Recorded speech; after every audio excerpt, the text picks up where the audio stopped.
السلام علیکم ورحمۃ اللہ وبرکاتہ۔ الحمد للہ رب العالمین والصلاة والسلام علی سید الانبیاء والمرسلین وعلی آلہ واصحابہ اجمعین ومن تبعہم بإحسان الى یوم الدین، اما بعد۔ قال اللہ تبارک وتعالی فی القرآن المجید والفرقان الحمید، اعوذ باللہ من الشیطان الرجیم، بسم اللہ الرحمن الرحیم۔ فأما الذين في قلوبهم زيغ فيتبعون ما تشابه منه ابتغاء الفتنة وابتغاء تأويله وما يعلم تأويله إلا الله، صدق الله العظيم۔ قال الله تبارك وتعالى في شأن حبيبه صلى الله عليه وسلم: إن الله وملائكته يصلون على النبي يا أيها الذين آمنوا صلوا عليه وسلموا تسليما۔ اللهم صل وسلم وزد وبارك على حبيبك سيدنا ونبينا ومولانا محمد وعلى آله وأصحابه أجمعين۔ عزیزان محترم، اس سے قبل عقائد میں آپ حضرات کے سامنے جو اسلام میں گمراہ فرقے ہیں ان کا جو ہے مختصر تعارف اور ان کی مختصر تاریخ کا ذکر کیا جا رہا تھا۔ اس سے قبل آپ حضرات کے سامنے فرقہ خوارج جو ایک گمراہ فرقہ ہے جو اسلام سے خارج ہے، اس کی تاریخ کے بارے میں اور ان کے عقائد کے بارے میں کچھ باتیں بیان کی گئی تھی۔ اب رہا جو دوسرا بڑا فرقہ ہے وہ فرقہ روافض یا شیعہ جس کو ہم کہتے ہیں، روافض یا شیعہ جس کو کہتے ہیں، اس کی تاریخ کیا ہے، وہ کیسے وجود میں آیا، پھر ان کے عقائد کیا ہیں، اس حوالے سے انشاءاللہ مختصر طور پر باتیں آپ کے سامنے رکھی جائیں گی۔ عزیزان محترم، یہ جو فرقہ ہے شیعہ جس کو ہم کہتے ہیں، جو محرم میں ماتم وغیرہ کرتے ہیں، یا جن کا نام روافض بھی ہیں، رافضی یہ واحد ہے اور اس کا جمع روافض ہے، اس کی جمع تو یہ شیعہ یہ واحد ہے اور اس کا جو ہے نا اس کی جمع شیعان۔ تو لہذا عزیزان محترم، یہ جو فرقہ ہے اس کی تاریخ یہ ہے، مختصر تاریخ یہ ہے کہ پہلے تو اس فرقے کے تعلق سے یہ بات یاد رکھنے کی یاد رکھنا چاہیے کہ یہ فرقہ کوئی مذہبی فرقہ نہیں ہے، یہ فرقے کی بنیاد مذہب کی بنیاد پر نہیں ہے، بلکہ یہ فرقہ جو ہے سیاسی حالات میں سیاسی مقاصد کے حاصل کرنے کے لیے بنا گیا ہے۔ سیاسی حالات میں سیاسی مقاصد کے حصول کے لیے یہ فرقہ جو ہے نا وجود میں آیا ہے۔ اس کا مقصد کوئی لوگوں کو دین کی طرف بلانا یہ نہیں، بلکہ اس کا مقصد سیاسی فائدہ اٹھانا اور مسلمانوں میں انتشار پیدا کرنا اور مسلمانوں میں فتنہ و فساد پیدا کرنا اور دین اسلام کو کمزور کرنا، یہ اس کا مقصد تھا، یہ فتنے کا، یہ جو شیعہ جو ہے یہ رافضی جو ہیں یہ فتنے کا، یہ فرقے کا۔ اب یہ وجود میں کیسے آیا، اس کی بنیاد کیسے پڑی، یہ میں آپ کے سامنے بتلاتا چلوں کہ خلفائے سرکار دو عالم صلی اللہ علیہ وسلم کی حیات مبارکہ تک اسلام تقریباً عرب سے نکل کر باہر بھی پھیل چکا تھا، لیکن خلفائے راشدین کے دور میں اسلام کو اور وسعت ملی اور زیادہ پھیل گیا۔ تو مسلمان جو ہے نا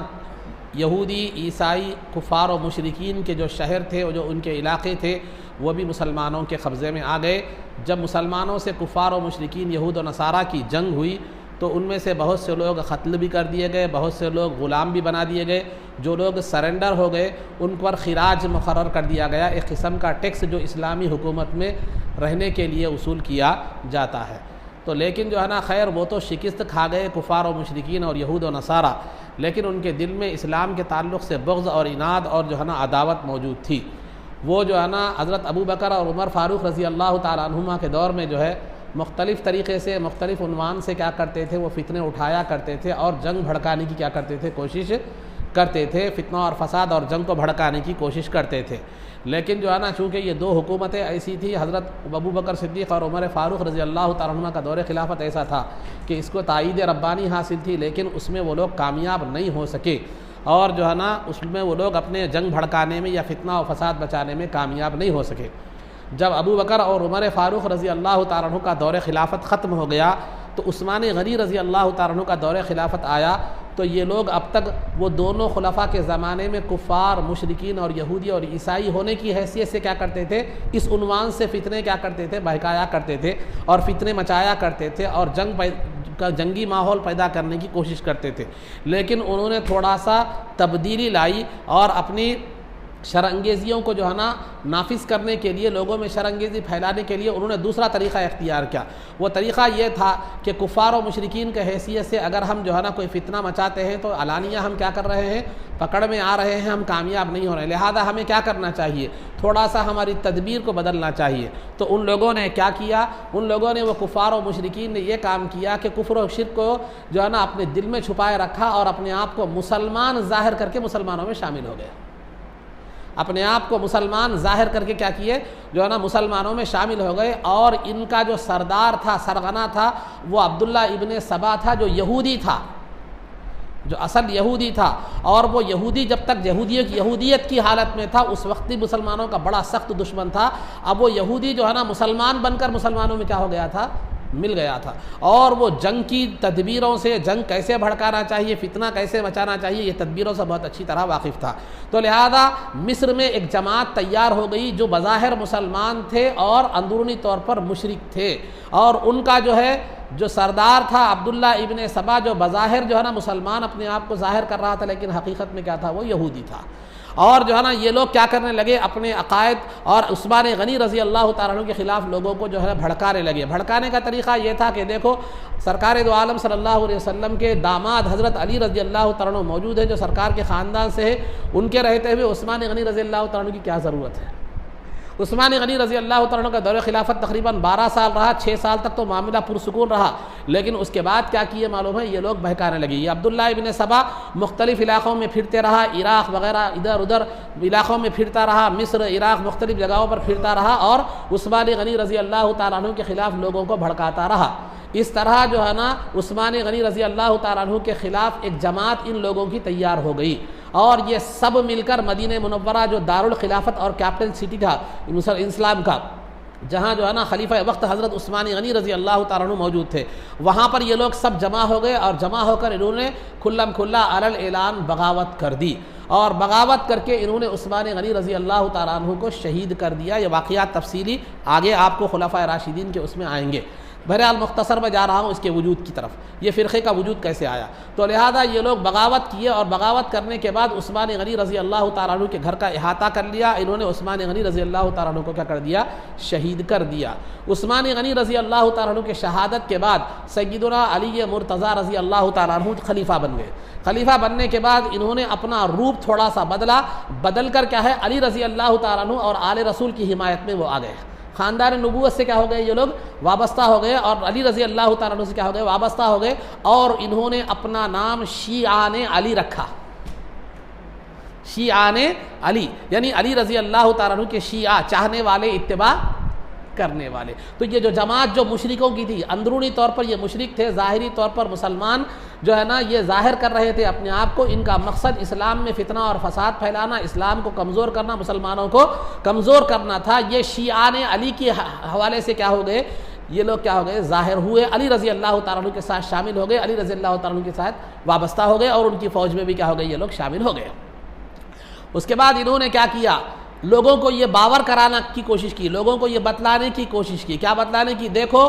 علی رضی اللہ تعالیٰ عنہ جو ہے نا کی حمایت تم لوگ کرو، علی رضی اللہ تعالیٰ عنہ کی ہمیشہ کیا کرنا، تائید کرنا، اور علی رضی اللہ تعالیٰ عنہ کی بات کو، ہر ایک کی بات پر اہمیت دینا، اور ان کی بات کو کبھی بھی ٹالنا مت۔ اور اگر علی رضی اللہ تعالیٰ عنہ کے خلاف کوئی بات کہے تو پھر جو ہے نا وہ تم کبھی بھی اس بات کو جو ہے نا نہیں سننا، اس بات پر کان نہیں دھرنا، آپ کے خلاف کبھی بھی کوئی بات نہیں سننا۔ اور یہ جو ہے نا رسول پاک صلی اللہ علیہ وسلم کے خاندان کے فرد ہیں، ان کی تعظیم کرنا، ان کا احترام کرنا۔ بہرحال یہ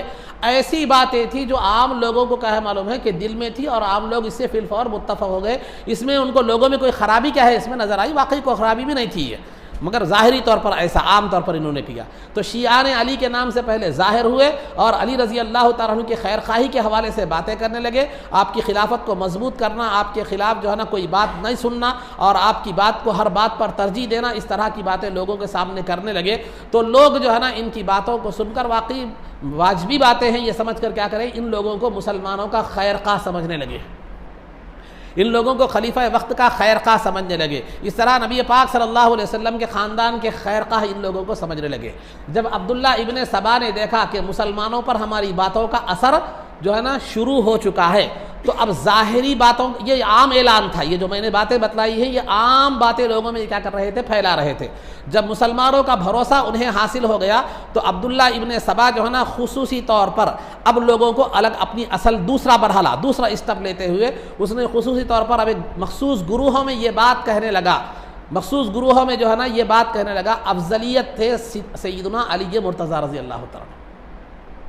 افضلیت سیدنا علی مرتضیٰ رضی اللہ عنہ۔ دیکھو علی رضی اللہ تعالیٰ عنہ سرکار کے خاندان کے فرد ہیں، سرکار کے داماد ہیں، اور سرکار نے اپنے بعد سب سے پہلے خلافت کی وصیت جو ہے نا خلیفہ ہونے کی وصیت علی رضی اللہ تعالیٰ عنہ کو کی تھی، لیکن ابو بکر اور عمر اور عثمان غنی رضی اللہ تعالیٰ عنہ نے دنیا کی حرص میں، حکومت کی لالچ میں اور دنیا کی خاطر علی رضی اللہ تعالیٰ عنہ کے خلیفہ بننے کا جو پہلا حق تھا، پہلے خلیفہ بننے کا، اس حق کو کیا کر دیا ان لوگوں نے، چھین لیا۔ تمام صحابہ میں، تمام خلفاء میں سب سے افضل اگر کوئی ہے تو وہ سیدنا علی مرتضیٰ رضی اللہ تعالیٰ عنہ ہیں۔ اب یہ باور کرانا شروع کر دیا اور ساتھ ساتھ لوگوں سے یہ عہد لیا، یہ وعدہ لیا کہ دیکھو یہ باتیں میں کہہ رہا ہوں مجھے لوگوں کے سامنے میرے حوالے سے ظاہر کرنے کی ضرورت نہیں ہے، بلکہ میں تو یہ چاہتا ہوں کہ حق قائم ہو جائے، میرا کوئی چرچا ہو، میرا کوئی نام نشان مجھے کوئی مطلوب نہیں ہے، مجھے کوئی عزت کوئی شہرت مجھے کوئی خواہش نہیں ہے، بلکہ حق بات لوگوں میں عام ہو جائے، بس یہی کافی ہے،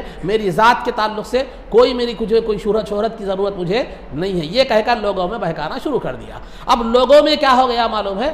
سیدنا علی مرتضیٰ رضی اللہ تعالیٰ عنہ کی افضلیت کا ذکر شروع ہو گیا اور اس پر مناظرے ہونے لگے کہ کس بات پر، کہ ایک گروہ یہ کہنے لگا کہ ابو بکر عثمان جو ہے نا عمر اور عثمان رضی اللہ تعالیٰ عنہ یہ افضل ہے علی رضی اللہ تعالیٰ عنہ سے، ایک گروہ یہ کہنے لگا کہ نہیں علی رضی اللہ تعالیٰ عنہ ان سب سے افضل ہے۔ اس طرح مسلمانوں میں دو جماعتیں بن گئی اور جو ہے نا اس طرح یہ بحث اور مناظرے کیا ہو گئے، سیدنا افضلیت ابو بکر، افضلیت علی اور افضلیت خلفائے ثلاثہ کے بارے میں بحث شروع ہو گئی۔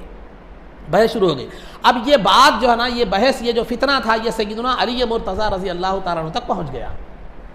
سیدنا علی مرتضیٰ رضی اللہ تعالیٰ عنہ تک ایک بات پہنچ گئی اور آپ نے خطبہ دیا اور باضابطہ کہا کہ من فضلنی علی ابی بکر و عمر جلدتہ حد الفریہ او کما قال، کہ جو کوئی مجھ کو ابو بکر اور عمر رضی اللہ تعالیٰ عنہما پر فضیلت دے تو میں اس کو تہمت کی لگانے کی سزا کے طور پر کوڑے ماروں گا، اس کو کوڑے مارے جائیں گے۔ یہ آپ نے اعلان کر دیا اور سختی سے منع فرما دیا اور جو ہے نا یہ کیا کر دیا، یہ سزا بھی آپ نے کیا کر دی ان لوگوں کے لیے مقرر فرما دی۔ لیکن اس کے باوجود کیا ہوا، یہ جو عبداللہ ابن سبا تھا کہ دیکھ لیا کہ یہ افضلیت سیدنا علی مرتضیٰ رضی اللہ تعالیٰ عنہ کا جو حربہ تھا یہ بھی کام کر گیا، تو اس نے اور ایک مخصوص گروہ میں جو اپنے اطمینان بخش لوگوں کا تھا، یہ مخصوص گروہ کو اس نے جمع کیا، اس نے جمع کر کے یہ کہا، کیا کہا کہ دیکھو سیدنا، جھوٹی باتیں پوری جو نا سیدنا وہ علی رضی اللہ تعالیٰ عنہ کی افضلیت کو ثابت کرنے کے لیے اس نے پہلے کیا کیا، قرآن یا حدیث میں جو سیدنا علی رضی اللہ تعالیٰ عنہ کے فضائل ہیں ان کا ذکر لوگوں کے سامنے کیا، کچھ من گھڑت باتیں حدیث کے طور پر اپنی طرف سے بھی پیش کی،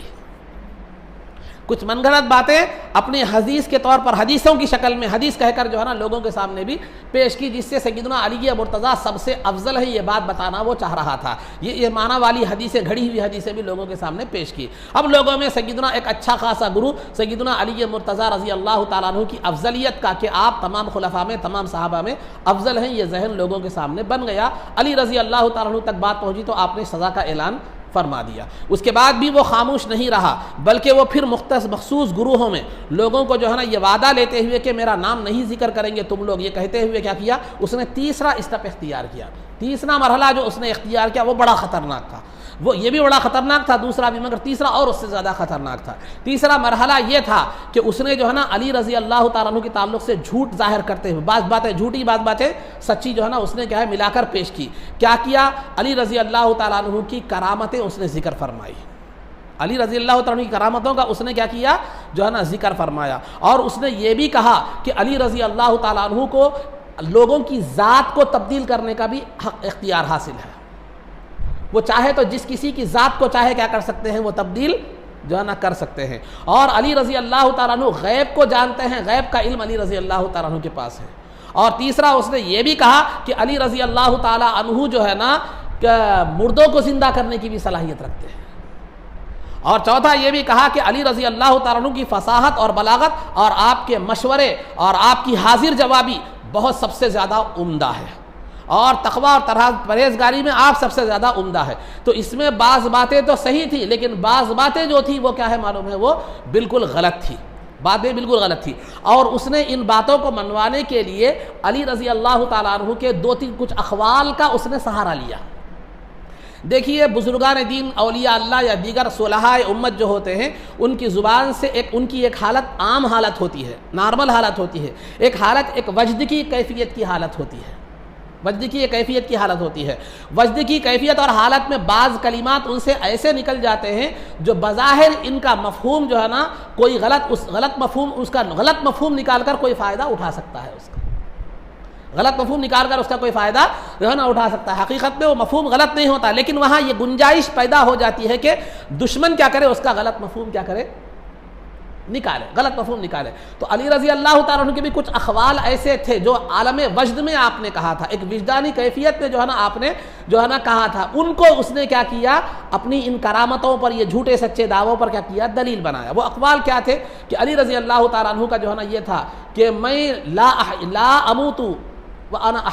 احیی، میں مرنے والا نہیں ہوں، میں زندہ رہنے والا ہوں،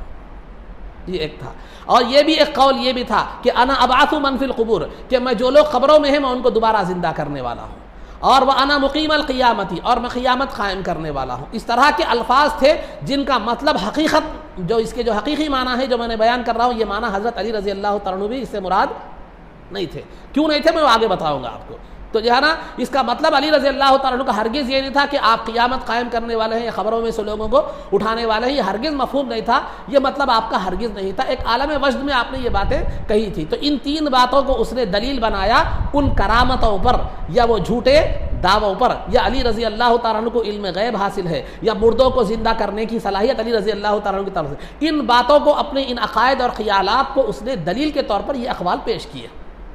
اور پیش کر کے آخری میں نتیجے کے طور پر اس نے کہا کہ دیکھو، مردوں کو زندہ کرنا، ذات کو تبدیل کر دینا، غیب کا علم رکھنا، یہ اللہ رب العزت کی خصوصیات ہے،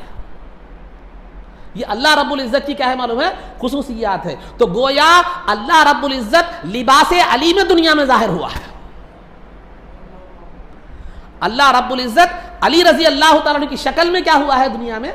ظاہر ہوا ہے۔ وہ غیر فانی یعنی فنا نہ ہونے والی ذات ایک فنا ہونے والی شکل میں کیا ہوئی ہے، ظاہر ہوئی ہے۔ تو لہٰذا علی رضی اللہ تعالیٰ عنہ خدا ہیں بصورت بشر، انسان کی صورت میں خدا ہے۔ اس طرح اس نے کیا کر دیا، ایک ماحول بنا دیا، ایک ماحول بنا دیا۔ تو شیعہ میں ایک فرقہ علی رضی اللہ تعالیٰ عنہ کے خدا ہونے کا بھی ہے کہ اللہ رب العزت علی رضی اللہ تعالیٰ عنہ کی ذات میں کیا ہو گیا، حلول کر گیا، یا اس کے اندر سما گیا۔ اور اس طرح کے جو عقائد جو میں نے بیان کر رہا ہوں، اس میں سے بعض عقائد آج ہمارے سنی نما مشائخین بھی بیان کر رہے ہیں۔ یہ مشائخین، یہ سنی نہیں ہے، یاد رکھیے، یہ شیعہ ذہن رکھنے والے ہیں، رافضی ذہن رکھنے والے ہیں، اور شیعہ کی بنیاد مشرکوں پر ہے، میں نے شروع سے بتا رہا ہوں آپ کو، تو سمجھے علی رضی اللہ تعالیٰ عنہ کی۔ اور ابھی آگے میں بتاؤں گا، ابھی بہت سے عقائد ہیں، میں صرف ابھی تاریخ پر جا رہا ہوں، ابھی دیگر عقائد میں نے بیان نہیں کیے، تو یہ میں خالی ابھی اسٹپ بائی اسٹپ تاریخ ان کی بتا رہا ہوں میں آپ کو۔ تو لہذا آخر میں انہوں نے یہ کر دیا کہ الوہیت کا دعویٰ کر دیا، علی رضی اللہ تعالیٰ عنہ کے خدا ہونے تک کو کیا کر دیا انہوں نے، اس نے عبداللہ ابن سبا اور اس کے ساتھ جو مشرکین تھے، بظاہر مسلمان تھے، انہوں نے کیا کر دیا، یہاں تک لوگوں کا ذہن بنا دیا۔ علی رضی اللہ تعالیٰ عنہ کو اس کی بھنک لگ گئی، اور آپ نے عبداللہ ابن سبا کو بھی بلایا، اور اس کی جو متبعین جو جماعت تھی، مخصوص گروہ جو تھا، ان لوگوں کو بھی بلایا، بلا کر کہا کہ اگر توبہ کر لو تو ٹھیک ہے، ورنہ تمہیں زندہ جلا دوں گا۔ اس سے کیا بات معلوم ہوتی ہے کہ جن علی رضی اللہ تعالیٰ عنہ کے جن اقوال کی بنیاد پر انہوں نے اپنا علی رضی اللہ تعالیٰ عنہ کو خدا ہونا ثابت کیا تھا، یہ علی رضی اللہ تعالیٰ عنہ کا اس سے اتفاق نہیں تھا، ورنہ جلانے کی جو ہے نا سزا آپ مقرر نہیں فرماتے تھے، بلکہ علی رضی اللہ تعالیٰ عنہ کا مقصد ان اقوال سے کچھ اور تھا، اور ایک وجدانی کیفیت کی باتیں تھی۔ تو لہذا علی رضی اللہ تعالیٰ عنہ ان کو بلا کر کہا کہ دیکھو کہ جو ہے نا، میں اگر تم اس سے توبہ کر لو کہ میری الوہیت کا جو یہ کر رہے ہو تم، اگر اس سے توبہ کر لو تو ٹھیک ہے، ورنہ پھر جو ہے نا تمہیں زندہ جلا دیا جائے گا۔ تو لہذا انہوں نے بظاہر علی رضی اللہ تعالیٰ عنہ کے سامنے توبہ کر لی، اور عبداللہ ابن سبا کو فتنے سے بچانے کے لیے عبداللہ ابن سبا کو آپ نے جلا وطن کر دیا، مقام مدائن کی طرف آپ نے اس کو بھیج دیا، جو سرغنہ تھا۔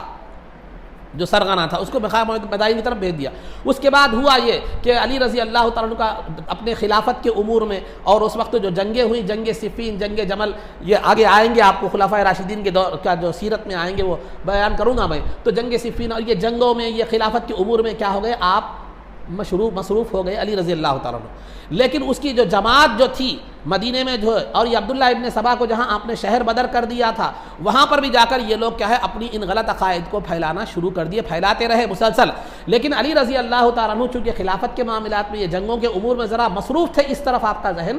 نہیں گیا۔ نتیجہ یہ ہوا کہ ان کے عقائد پنپتے رہے، ان کے عقائد پھیلتے رہے، یہاں تک کہ خود علی رضی اللہ تعالیٰ عنہ کی فوج میں 4 طرح کے عقیدے والے شامل ہو گئے، 4 طرح کے عقیدوں میں آپ کی فوج بڑھ گئی۔ علی رضی اللہ تعالیٰ عنہ کی فوج خود 4 عقیدوں میں جو ہے نا بڑھ گئی۔ یہ اس فتنے کا اثر تھا۔ وہ 4 قسموں میں، 4 فرقوں میں کیسے بڑھ گئی، ان کے کیا عقائد تھے، انشاءاللہ آگے آپ کو بیان کیا جائے گا۔ یہ مختصر تاریخ تھی شیعہ کی، جن کا مقصد کوئی مذہبی فرقہ یہ نہیں ہے، یہ سیاسی فرقہ ہے۔ سیاسی حالات نے جنم دیا ہے، اور اسلام کو کمزور کرنے کے لیے، اور اسلام کو جو ہے نا کہ مسلمانوں میں فتنہ اور فساد کو پھیلانے کے لیے، مسلمانوں میں انتشار پھیلانے کے لیے یہ فرقہ وجود میں آیا، اور اسلام کو کمزور کرنے۔ آج بھی جو ہے نا یہ اس کا یہی عمل ہے۔ اور جو ہے نا امام حسین رضی اللہ تعالیٰ عنہ کی شہادت میں سب سے اہم رول انہی کا ہے۔ بلایا انہوں نے ہی تھا، ساتھ چھوڑا انہوں نے ہی تھا، اور بے یار و مددگار چھوڑے بھی امام حسین رضی اللہ تعالیٰ عنہ کو یہی تھے۔ اور آج بھی ہمارے سنیت میں، سنی لوگوں میں داخل ہو کر، بعض سنیوں میں سنی نما رافضی ہو کر داخل ہو کر جو ہے نا یہ بھی یہ فتنہ و فساد کا کام آج کر رہے ہیں، اور یہ جو ہے نا یہ کام انجام دے رہے ہیں۔ آپ حضرات کو ان سے بچنے کی ضرورت ہے۔ یہ بڑے جذبے کے ساتھ علی علی علی کا نعرہ لگاتے ہیں۔ علی کا نعرہ لگانا غلط نہیں ہے، علی کا نعرہ لگانا محبت میں صحیح ہے، لیکن خلفاء کے مقابل میں لگانا یہ غلط ہے۔ میں نے اس سے پہلے خوارج کے تعلق سے کہا تھا ایک بات کہ لا حکم الا للہ۔ خوارج کا ایک عقیدہ تھا کہ اللہ کے سوا کوئی حاکم اور جج نہیں ہے۔ تو علی رضی اللہ تعالیٰ عنہ کے قول کو سن کر کیا تھا، بات اچھی ہے لیکن مقصد غلط ہے۔ تو ہر اچھی بات کا مقصد اچھا ہو ضروری نہیں ہے۔ بات اچھی بھی، کوئی بھی غلط بات لے کر نہیں اٹھتا، کوئی بھی زہر جو دیتا ہے مٹھائی میں ہی دیتا ہے۔ تو یہ علی علی علی کا جو نعرہ لگایا جا رہا ہے، اگر اس سے مقصد خلفائے راشدین پر علی کی رضی اللہ تعالیٰ عنہ کی افضلیت کو ثابت کرنا ہے، تو یہ شیعیت ہے اور وہ منافقت ہے۔ نہیں، آپ کو خلیفہ چہارم مانتے ہوئے، تینوں خلفاء کے بعد مانتے ہوئے، آپ کی محبت میں اگر نعرہ علی لگایا جا رہا ہے تو یہ سنیت ہے۔ یہ بات آپ اچھی طرح ذہن میں رکھیں۔ جہاں بھی اس طرح کا مزاج دیکھیں، یہ مزاج سے پرہیز کریں۔ عام طور پر اس مزاج کو اہل طریقت میں کیا کر دیا گیا، ضم کر دیا گیا، کیونکہ علماء کے پاس نہیں کر سکتے تھے، کیونکہ علماء جانتے ہیں کہ جو ہے نا کیا حق ہے، کیا باطل ہے، کیا صحیح ہے، کیا نہیں ہے۔ لیکن یہ علماء کے پاس ان کا دعویٰ چلنے والا نہیں ہے، ان کا داؤ چلنے والا نہیں تھا، تو یہ علماء کے پاس نہیں آئے بلکہ اہل طریقت کے پاس گئے۔ کیونکہ افسوس کے اعتبار سے صد افسوس یہ ہے کہ اس زمانے میں جو اہل طریقت ہے ان میں سے سوائے ایک 10-20% کے پورے جہلا ہی ہیں، جنہیں شریعت کا کوئی علم نہیں ہے، جنہیں عقائد کا کوئی علم نہیں ہے، جنہیں شریعت کے بارے میں کوئی معلومات نہیں ہے، اور ایک عوام کے ایک جاہل لوگوں کا کثیر طبقہ ان کے ساتھ ہوتا ہے۔ تو لہذا زمین زرخیز ہے شیعیت کا اور رافضیت کا بیج بونے کے لیے، اس سے بہتر مقام کوئی نہیں۔ میں یہ نہیں کہہ رہا ہوں کہ اہل طریقت پورے غلط ہے، لیکن بہت سے اکثریت جو ہے نا کو آپ پوچھ کر دیکھیے، یقین نہیں آ رہا میری بات اگر غلط ہے تو جو ہے نا میں اپنے الفاظ واپس لوں گا۔ 80% جو اہل طریقت سے جو لوگ وابستہ ہیں وہ جو ہے نا شریعت سے ان کا کوئی تعلق نہیں ہے، عقائد سے ان کا کوئی تعلق نہیں ہے، بلکہ یہ جو شیعہ غیر محسوس انداز میں اپنے عقائد پھیلا رہے، ان کے مقاصد کا بھی انہیں علم نہیں ہے۔ میں پوری دعوے کے ساتھ کہہ رہا ہوں، آپ یہاں جتنے لوگ میری بات سن رہے ہیں، جو میری تاریخ جو میں نے آپ کو بتائی ہے، اتنے یہی بات اگر جا کر بڑے سے بڑے جو مشائخ ہیں جن کے پاس علم نہیں ہے، ذہن میں رکھیں، ہر ایک نہیں ہے، جن کے پاس علم نہیں ہے، ان سے جا کر پوچھیں، یہ تاریخ انہیں بھی معلوم نہیں ہے۔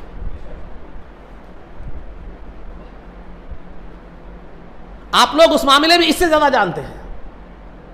میرا بولنے کا مسئلہ آپ لوگ فخر کرو یہ بولنا نہیں ہے، بلکہ علم نہیں ہونے کی وجہ سے یہ عقائد انہوں نے جو ہے نا کبھی اشعار کی شکل میں، کوئی کہتا ہے کہ فاطمہ نوح علیہ السلام سے زیادہ افضل ہے، بی بی فاطمہ رضی اللہ تعالیٰ عنہ کو نوح علیہ السلام سے افضل بتانا چاہ رہی ہیں، اور شریعت کا یہ قرآن کی یہ آیت ہے کہ وَأَزْوَاجُهُ أُمَّهَاتُهُمْ، نبی پاک صلی اللہ علیہ وسلم کی ازواج مطہرات بیویاں یہ مومنین کی مائیں ہیں، تو چونکہ مائوں کے مقابلے میں یہاں بی بی فاطمہ کو ماں کہا جا رہا ہے،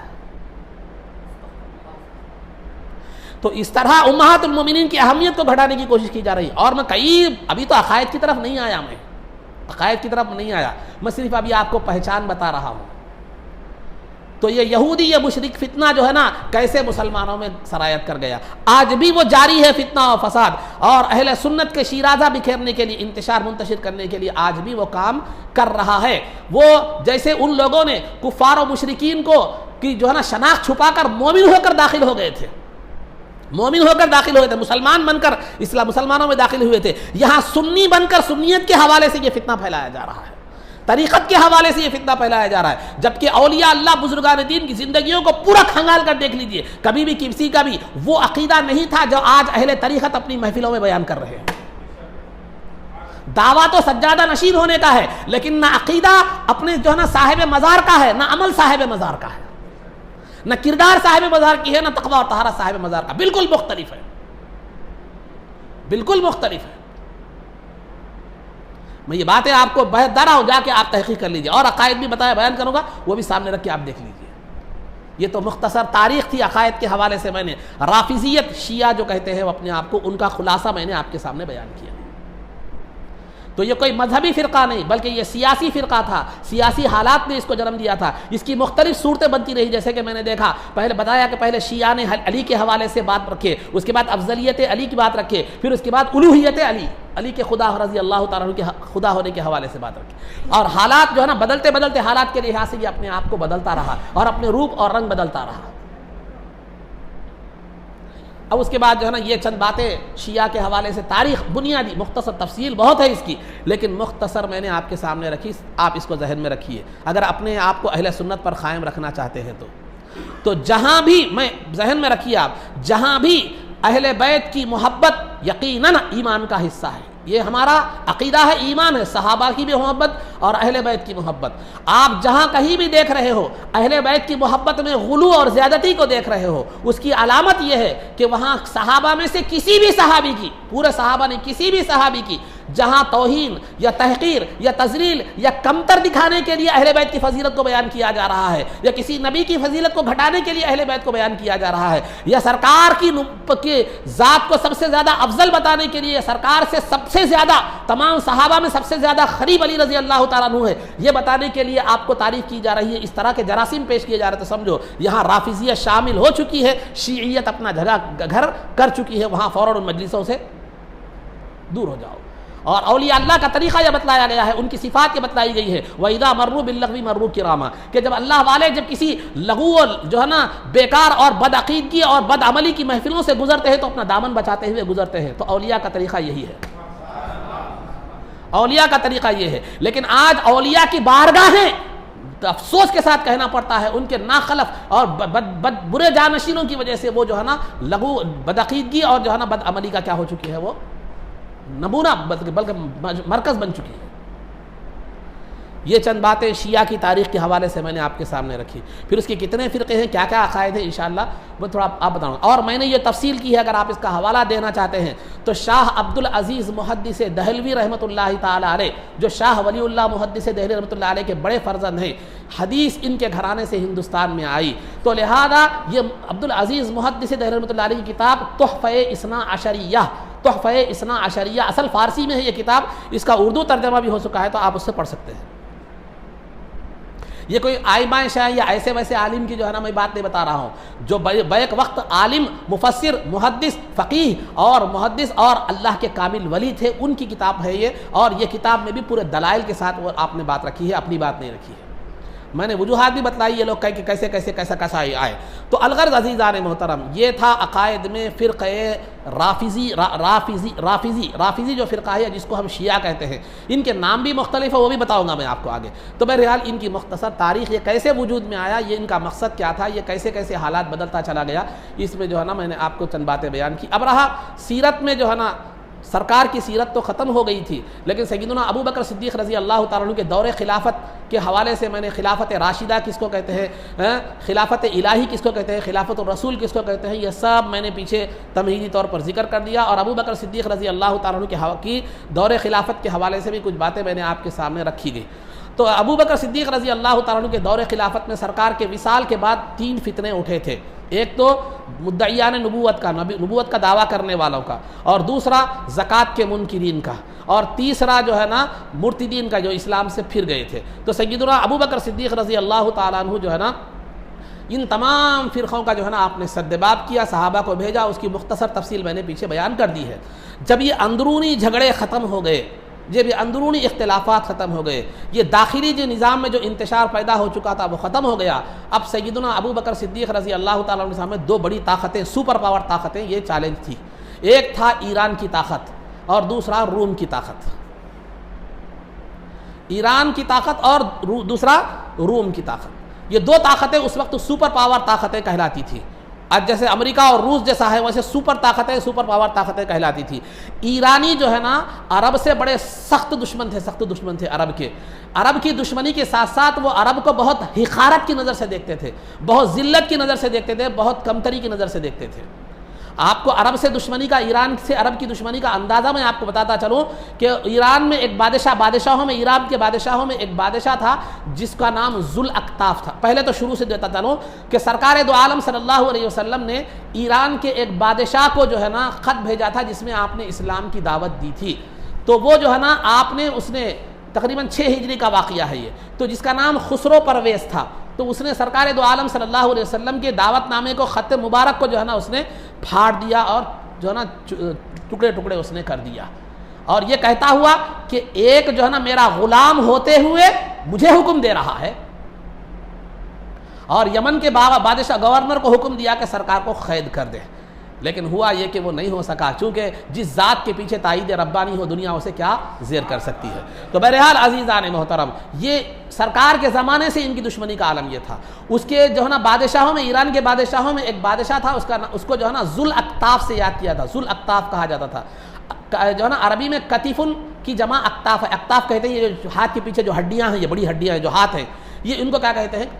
اکتاف کہتے ہیں۔ تو یہ اکتاف جو ہے نا اس بادشاہ کو اس لیے کہا جاتا تھا کہ جب بھی کوئی عرب ان کے پاس قید ہو کر آتا تو وہ کیا کرتا تھا؟ یہ ہڈیوں کے ساتھ اسے موڑے اکھاڑ دیتا تھا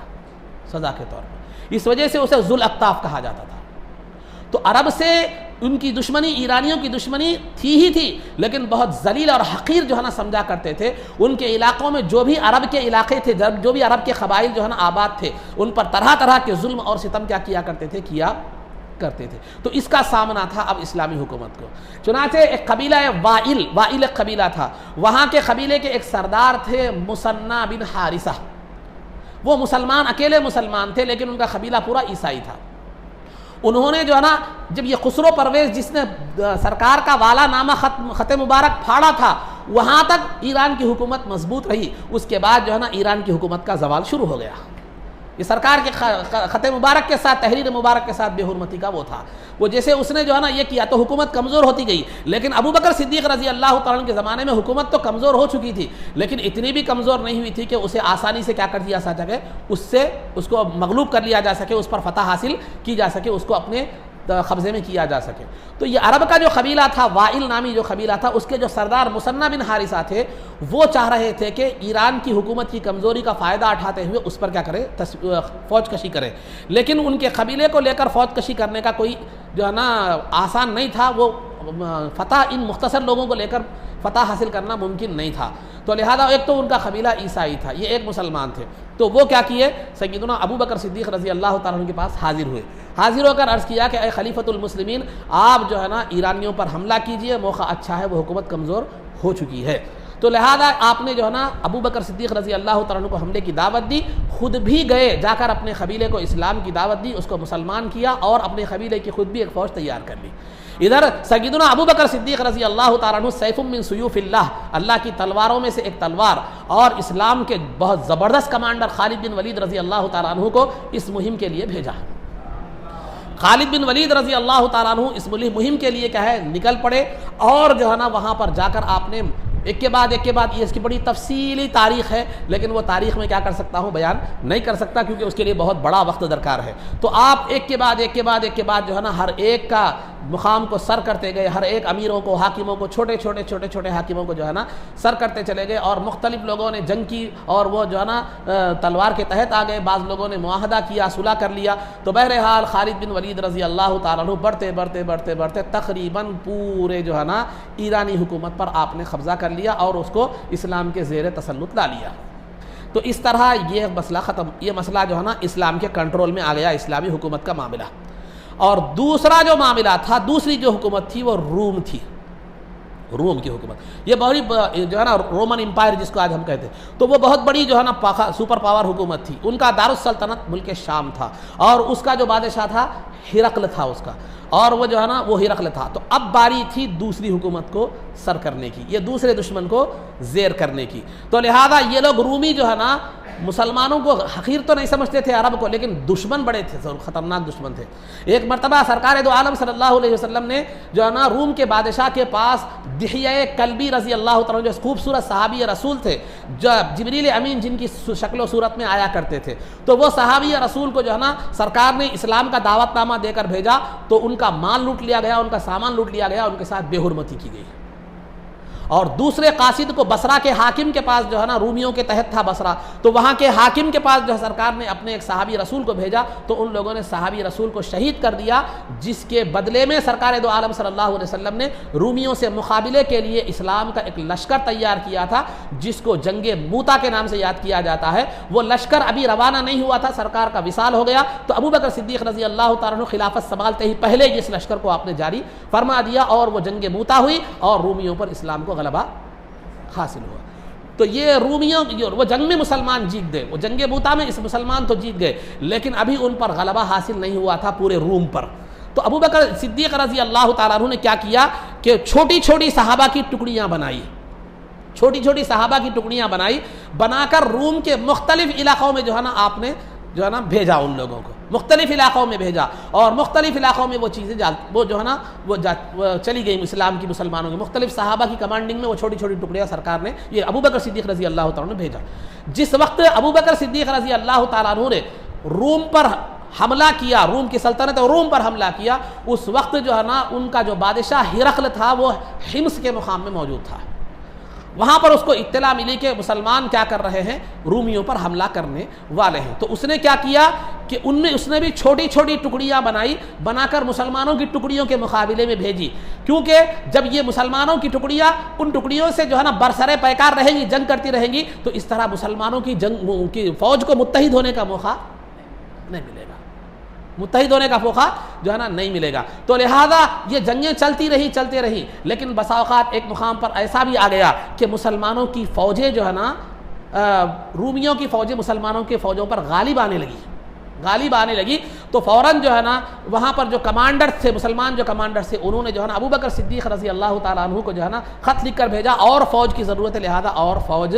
جو ہے نا بھیجیے۔ تو لہذا ابوبکر صدیق رضی اللہ تعالیٰ عنہ نے خالد بن ولید رضی اللہ تعالیٰ عنہ جو عراق میں موجود تھے، ان کو حکم دیا کہ آپ جو ہے نا روم کی سلطنت کے مقابلے میں جو مسلمان فوجیں لڑ رہی ہے، آپ ان کی مدد کے لیے جائیں، اور وہاں عراق کی حکومت سنبھالنے کے لیے، وہاں کا انتظام سنبھالنے کے لیے مثنیٰ بن حارثہ، جنہوں نے ابوبکر صدیق رضی اللہ تعالیٰ عنہ کو ایران پر جو ہے نا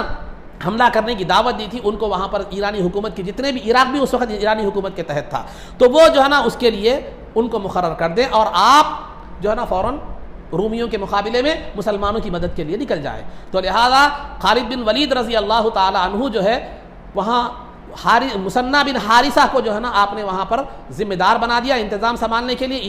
ایرانی جو علاقے آئے گئے تھے مسلمانوں کے زیر تحت، وہاں پر ان کو نگران بنا دیا، خود جو ہے نا رومیوں کے مقابلے میں مسلمانوں کی مدد کے لیے نکل پڑے۔ اس کے بعد آپ بھی راستے میں کئی فتوحات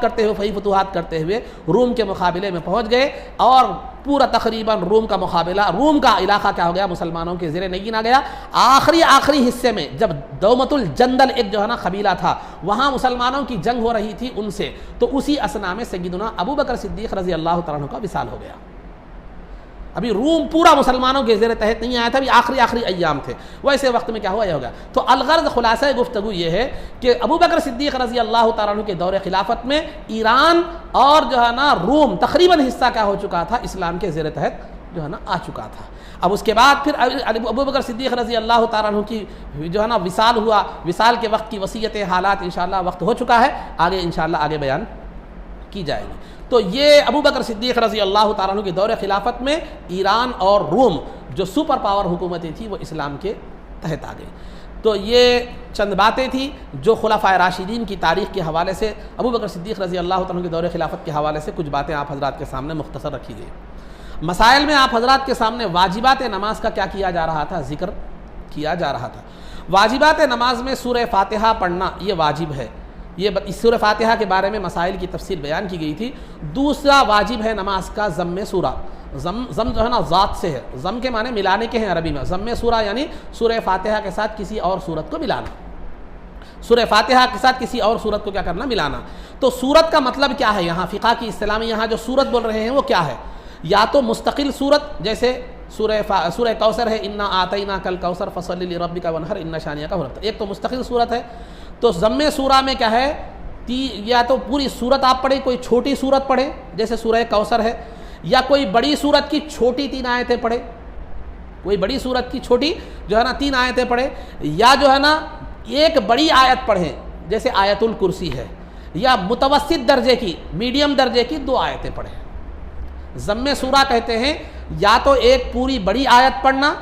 جیسے کہ آیت الکرسی ہے، یا چھوٹی 3 آیتیں پڑھنا جیسے سورہ کوثر ہے، یا کوئی سی بھی سورت کی چھوٹی جو ہے نا 3 آیتیں، یا کیا ہے معلوم درمیانی درجے کی 2 آیتیں جو انا اعطیناک الکوثر سے بڑی ہو، اللہ لا آیت الکرسی سے کیا ہے معلوم ہے چھوٹی ہو، تو درمیانی درجے کی 2 آیتیں، یہ تینوں میں سے کوئی ایک پڑھنا ضم سورہ کہلاتا ہے اور یہ واجب ہے، یا تو بڑی آیت یا چھوٹی 3 آیتیں یا درمیانی درجے کی 2 آیتیں، ان تینوں میں سے کوئی ایک پڑھنا یہ کیا ہے واجب ہے، جس کو ہم کیا کہتے ہیں ضم سورہ کے عنوان سے ضم سورہ کہتے ہیں۔ ضم سورہ سورہ فاتحہ کے بعد پڑھنا واجب ہے، سورہ فاتحہ سے پہلے نہیں۔ اگر آپ نے سورہ فاتحہ سے پہلے ضم سورہ پڑھ لیا ہے تو فوراً جو ہے نا یاد آتے ہی سورہ فاتحہ پڑھ لیں، پھر اس کے بعد ضم سورہ پڑھیں، آخری میں سجدہ سہو کریں گے، آخری میں سجدہ سہو کریں گے۔ تو ضم سورہ، تو سورہ فاتحہ، آپ یہاں پر بعض لوگوں کو اشکال ہوا تھا کہ میں نے اس سے پہلے یہ بات بتائی گئی تھی کہ نماز کے فرائض میں سے قراءت بھی ایک فرض ہے، قراءت بھی ایک فرض ہے، یعنی قرآن کا پڑھنا بھی ایک فرض ہے، کم از کم قرآن کی ایک آیت پڑھنا فرض ہے، کم از کم قرآن کی ایک آیت پڑھنا فرض ہے۔ سورہ فاتحہ اور ضم سورہ پڑھنا واجب ہے۔ تو بعض لوگوں کو یہ اشکال ہوا تھا کہ وہ ایک آیت پڑھنا جو فرض ہے سورہ فاتحہ اور ضم سورہ کے علاوہ ایک آیت الگ سے پڑھنا ہے یا نہیں، یہ سورہ فاتحہ اور ضم سورہ میں داخل ہے، تو یہ سورہ فاتحہ اور ضم سورہ میں داخل ہے۔ آپ نے الحمدللہ رب العالمین پڑھ لیا ہے تو فرض کیا ہو گیا، ادا ہو گیا۔ پوری سورہ فاتحہ اور سورہ فاتحہ پڑھتے ہیں تو ایک واجب ادا ہو گیا، پوری ضم سورہ پڑھتے ہیں تو ایک دوسرا واجب کیا ہو گیا، یہ ادا ہو گیا۔ تو وہ ایک آیت جو پڑھنا فرض ہے وہ اس میں خود داخل ہے، اس سے علیحدہ نہیں۔ آپ کو سورہ فاتحہ پڑھ کر ضم سورہ پڑھ کر پھر علیحدہ سے ایک آیت پڑھنے کی ضرورت نہیں، ایسا ایک اشکال ہو گیا تھا تو میں نے اس کے سامنے وضاحت کر دی آپ کے سامنے۔ تو بہرحال ضم سورہ پڑھنا کیا ہے معلوم ہے، یہ واجب ہے، ضم سورہ پڑھنا یہ واجب ہے، اور ہر مسلمان کو کم از کم ایک آیت یاد کرنا فرض ہے، کم از کم ایک آیت یاد کرنا فرض ہے۔ سورہ فاتحہ اور ضم سورہ پڑھنا، یاد کرنا، حفظ کرنا واجب ہے، اور اگر نہیں کرا تو گناہگار ہوگا، نہیں کرا تو گناہگار۔ باقی اور زیادہ یاد کرنا یعنی سورہ فاتحہ اور ایک ضم سورہ آپ نے یاد کر لیا تو واجب ادا ہو گیا، باقی اور جتنا زیادہ یاد کریں گے آپ مسنون ہے، مستحب ہے، جتنا زیادہ قرآن یاد ہوگا اتنا زیادہ بہتر ہے۔ جس کے سینے میں قرآن جتنا زیادہ محفوظ ہوگا اتنی سعادت مندی کی جو ہے نا بات ہے اور بہتری کی جو ہے نا بات ہے۔ تو لہذا ضم سورہ، تو ضم سورہ کس کو کہتے ہیں، ایک بڑی آیت یا چھوٹی 3 آیتیں یا درمیانی درجے کی 2 آیتیں، اور ضم سورہ سورہ فاتحہ کے بعد پڑھنا ہے، اور ضم سورہ پڑھنا کیا ہے معلوم ہے واجب ہے۔ اور ایک بات جو ہے نا ضم سورہ پڑھنا واجب ہے، اور سورہ فاتحہ ضم سورہ یہ جو ہے نا فرض کی پہلی 2 رکعتوں میں پڑھی جائیں گی، اور فرض کے علاوہ جتنی بھی نمازیں ہیں جو ہے نا نفل ہو، واجب ہو، سنت ہو، کوئی اس میں ہر رکعت میں سورہ فاتحہ ضم سورہ پڑھنا واجب ہے. سورہ فاتحہ اور ضم سورہ پڑھنا واجب ہے. فرض کی پہلی دونوں رکعتوں میں سورہ فاتحہ اور ضم سورہ پڑھنا واجب ہے. بعد کی دونوں رکعتوں میں جو ہے نا یہ سورہ فاتحہ، ضم سورہ تو ہے ہی نہیں، سورہ فاتحہ پڑھنا یہ واجب نہیں ہے بلکہ سنت ہے. تو سورہ فاتحہ اور ضم سورہ فرض کی پہلی دونوں رکعتوں میں پڑھنا واجب ہے. بعد کی دونوں رکعتوں میں ضم سورہ تو ہے ہی نہیں، صرف سورہ فاتحہ ہے، وہ بھی واجب نہیں ہے بلکہ سنت ہے. فرض کے علاوہ جتنی بھی نمازیں ہیں، خواہ وہ واجب ہو، نفل ہو، سنت ہو، کوئی بھی نماز ہو، ہر رکعت میں سورہ فاتحہ پڑھنا بھی واجب ہے، ضم سورہ پڑھنا بھی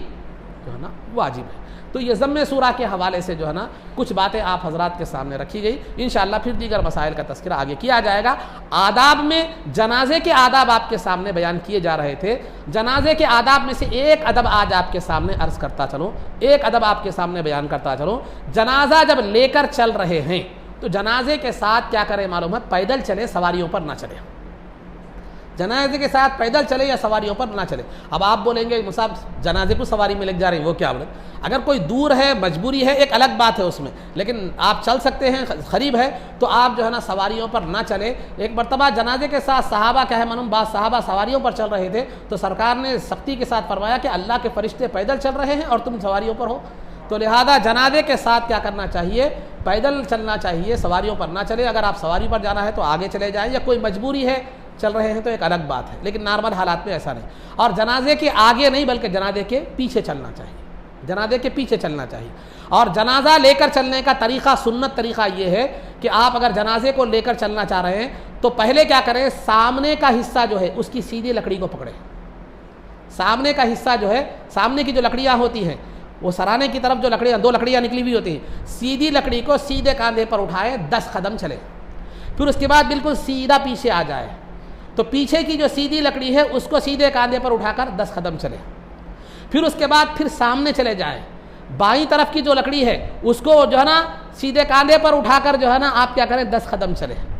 اس کے بعد پھر سیدھا پیچھے کی طرف بائیں لکڑی کو آ جائے، پھر اس پر سیدھے کاندھے پر اٹھا کر کیا کریں؟ اس کو 10 قدم چلے. اگر سیدھا کاندھا بھیڑ کی وجہ سے آپ نہیں پڑھ سکتے، سیدھے کاندھے پر نہیں کر سکتے تو کوئی حرج کی بات نہیں ہے، بہرحال کسی کاندھے پر بھی اٹھائے تو یہ طریقہ رکھے. طریقہ سنت طریقہ کیا ہے؟ سامنے کی جو سیدھی لکڑی ہے پہلے اس کو پکڑ کر 10 قدم چلے، پھر سیدھا بالکل اس کے مقابلے میں جو پیچھے ہے اس لکڑی کو پکڑ کر 10 قدم چلے، پھر بائیں لکڑی سامنے جو ہے اس کو پکڑ کر 10 قدم چلے، پھر سیدھا پیچھے آ کر جو ہے نا بائیں لکڑی پر کیا کرے معلوم ہے؟ 10 قدم چلے. یہ سنت طریقہ ہے، اس سے زیادہ بھی آپ چل سکتے ہیں. اگر کبھی بھیڑ کی وجہ سے اتنا موقع نہیں بھی ملا تو کوئی بات نہیں، انشاءاللہ جو بھی ثواب اللہ دینے والا ہے وہ عطا ہو جائے گا. تو بہرحال یہ چند باتیں آداب کے حوالے سے بیان کی گئی. اللہ رب العزت سے دعا ہے جو کچھ بھی کہا گیا اس پر عمل کی توفیق رفیق عطا فرما، عزت و عافیت کی زندگی دے اور ایمان پر ہمارا خاتمہ فرما. رسول پاک صلی اللہ علیہ وسلم کے قدموں میں ہمارا حشر فرما. آپ کی شفاعت عظمیٰ سے ہم کو بہرور فرما. آپ کے دست مبارک سے جام کوثر پینا نصیب فرما. جنت میں آپ کی غلامی، معیت و رفاقت نصیب فرما. صلی اللہ تعالی وسلم علی خیر خلقہ سیدنا محمد و آلہ و صحبہ اجمعین برحمتک یا ارحم الراحمین والحمد للہ رب العالمین.